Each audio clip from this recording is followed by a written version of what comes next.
Tungkulin sa isa't isa.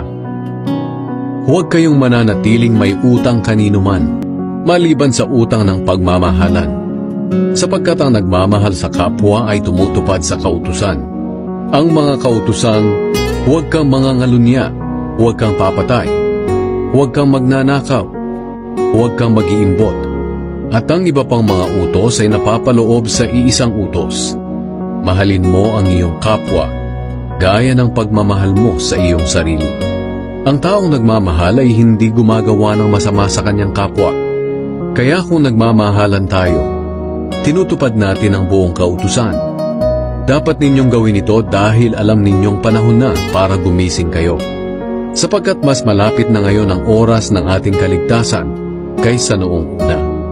Nang tayo'y sumampalataya kay Hesukristo, mag-uumaga na. Kaya iwanan na natin ang mga gawa